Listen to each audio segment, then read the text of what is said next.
Wadhi kaunti ma Migori kama wayudo ni chenro mopogore opogore dhi nyime kaka pile. Boma ma Migori ka rowere mag Gen Z okochopo ne ng'anyo mabende obage moko kuom bombe pacho kae mar paro odiochienga Sabasaba. Koke kaunti ma Migori, Jojuma miyo waler mathoth e wachni. Kata bed ni ng'anyo chieno ma Sabasaba kod nyogeng mopogore opogore pacho kae, kaunti ma Migori to dhano lingthi kendo chenro mopogore opogore ma oting'o mago ohala kaachiel kod wuoth dhi nyime kaka pile. Moko jodak e kaunti ma Migori manowuoyo kod nyakalondo mar Ramogi wacho ni pok gineno gima koro nyalo miyo gidhi apaya kendo gibag ng'anyo. Ka bende ma kok riwore kod mokuom jokenya bende koro ng'anyo e odiochieng' ma Sabasaba. Pito wuod ma jakanyo ma bunge la wananchi e kaunti ma Migori bende kinde mathoth osebedo katelo ne ng'anyo e kaunti ma Migori wacho ni nyaka sani onge gima nyalo miyo koro gidhi apaya, ka wacho odiochieng'no ma Sabasaba en mano mar paro jogo mane owito ngimagi e kinde mane manyo duond buche mag siasa mathoth kendo ok en odiochieng'no mar dhi apaya ka ibago ng'anyo.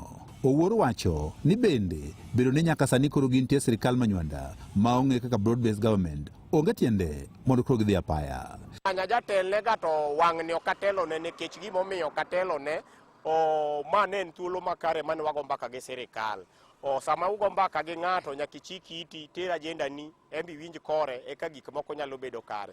Anda paro ni thuolo machalo koda ma en thuolo mane wago mbaka. Gima timore mopogore en ni odiochieng' ma kawuono yudo ka josiasa mathoth dwano tiyo odiochieng'ni mag chopo agendas mag gi lek mag siasa. Nyano kata ka jalup jatend piny machon omoluor Kalonzo Musyoka, Eugene Wamalwa, magi jo mosebedo lemo madongo e sirikal ma samoro gik ma sane giywago gidene gichopo gi diereno to ne giling. Kata kamano wane pon timo midhiero mathoth ma pod jo Kenya kale to nyrawere ma bende koro ber ka piny owacho kedo godo mondo kwe koro duoge pacho kae. Adieri wan kaka wajo piny moso joma tindo mang'eny mahinyowa. Joma nokedo gi ne nitiere gik ma sirikal ne timo marach samoro e loch madiereno. Machalo kaka meko yae mimaka japiny tilalgo.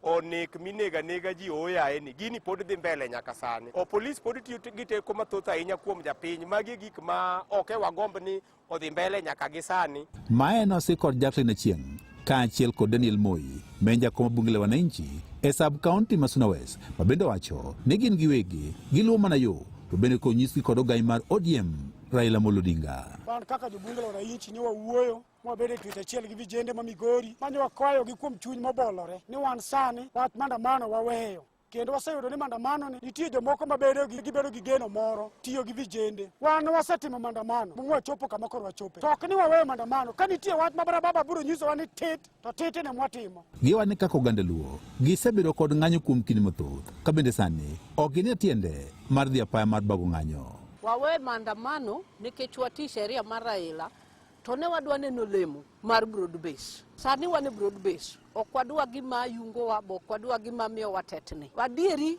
joluo kata jo Nyanza waseandamana makata Raila wuono neno adieri wasetemo. Kano wacho ni kawuono en rapar mar joma no sandore mondo kel e Sabasaba onge katiba moketo ni ji odhi e ndara. Mar ariyo kwaling ni koro waling ni wawe maandamano ok waweyo. Kata sani matongo wach ni gimoro dhi marach wawuok e ndara kaka wawuoga pile nikech ne nyakalondo mar Ramogi koke kaunti ma Migori, an Jojuma.